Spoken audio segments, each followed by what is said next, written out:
Please be seated.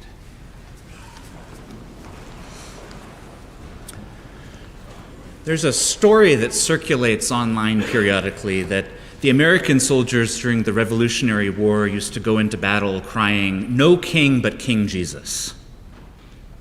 After digging for some actual historical sources, I'm pretty sure the story was fictional. But I've always found it fascinating because it's hard to imagine Americans today rallying around that kind of battle cry. As today's feast, Christ the King, tends to highlight, king language doesn't naturally sit very well with us, regardless of where we sit on the political spectrum. The idea of submitting to a king of any sort feels at odds with the very idea of being American. We're citizens of a country founded on the ideal of self-determination, citizens of a realm that from the beginning has regarded freedom and autonomy, our own sovereignty over ourselves and our lives, as essential to justice. And that makes it hard to see even Jesus' kingship as something to be celebrated. But this is part of the problem we find ourselves in today. Don't worry, you're not about to hear an elevator pitch for absolute monarchy coming out of left field. But on this feast of Christ the King, I do want to invite you to step back and consider what it actually means for Jesus Christ to be King of the universe. Because it's an idea that tends to get under our skin sometimes. But I'd like to suggest that Jesus' kingship is actually good news. Good news that we in America really need, especially right now. Jesus' kingship does not mean that we're supposed to be serfs, groveling without power or dignity before a stern and decidedly masculine autocrat.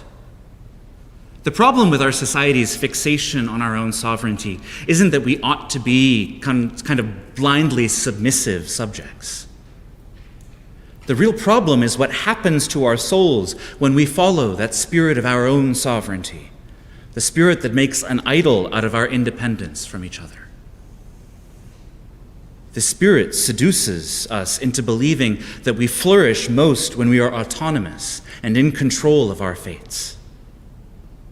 But this seduction ultimately leads us to isolate ourselves both from God and from each other, breeding division and enslaving us to sin.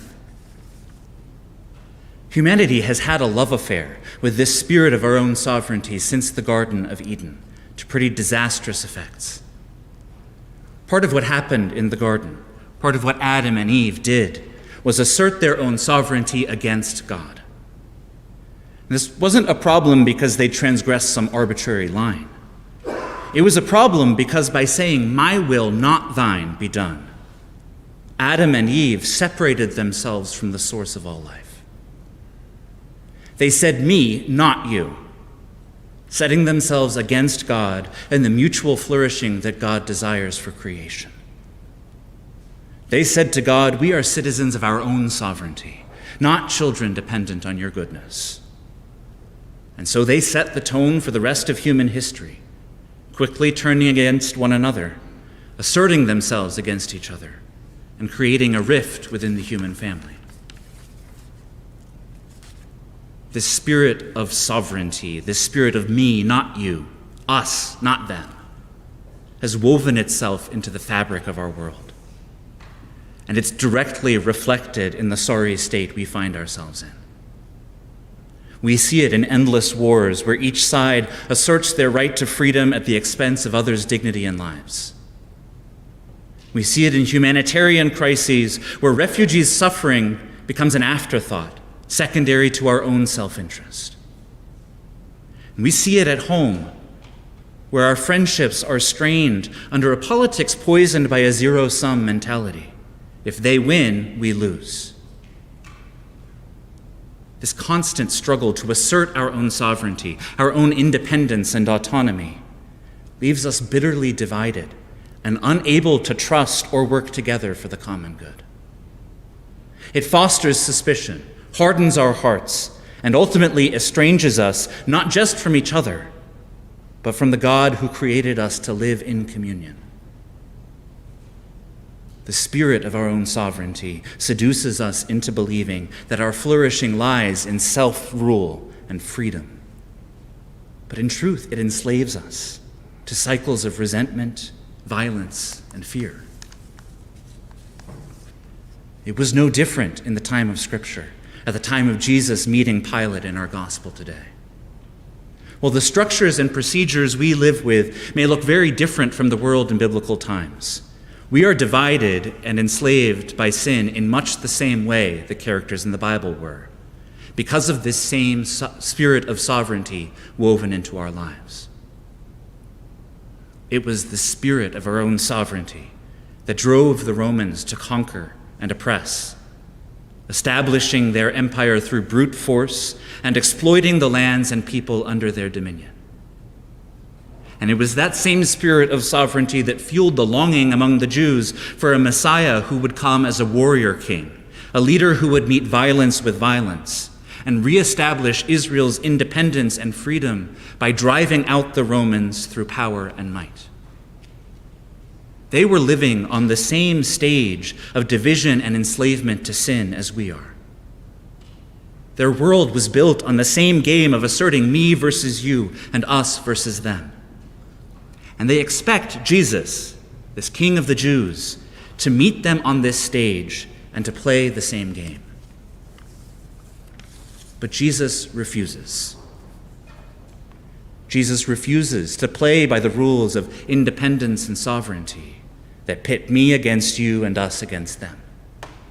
He refuses to wield power like the rulers of this world, whose reign depends on domination, division, and fear. Jesus does not deny that he's a king, but he reveals that he's a very different kind of king than we expect when we hear the word. Christ is not king because he seized power and demanded allegiance, as the rulers of this world do. His kingship is received through self-sacrificial love, as the eternal Word humbles himself to take the form of a servant. Christ the King does not divide the world in order to conquer it. His kingship unites humanity in all its diversity, restoring the communion that we were created to share, and healing the wounds that our bids for our autonomy have inflicted on one another. Christ the King does not dominate in order to enslave us to his will. Instead, his kingship liberates us from sin through his blood shed on the cross, so that we might finally live as God intends, free to love, free to flourish, free to walk in God's truth. This is a radical redefinition of what kingship means. It turns power upside down and offers a balm for the wounds we've caused in our attempt to be our own masters. This is the kind of kingship that we are gathered to proclaim. We're not here today to proclaim a kingship that simply wraps worldly power in Jesus-branded packaging. We proclaim Christ, whose kingdom operates by a spirit of servanthood, not our own sovereignty. Christ, whose reign is the antidote to the anguish and separation we know so well.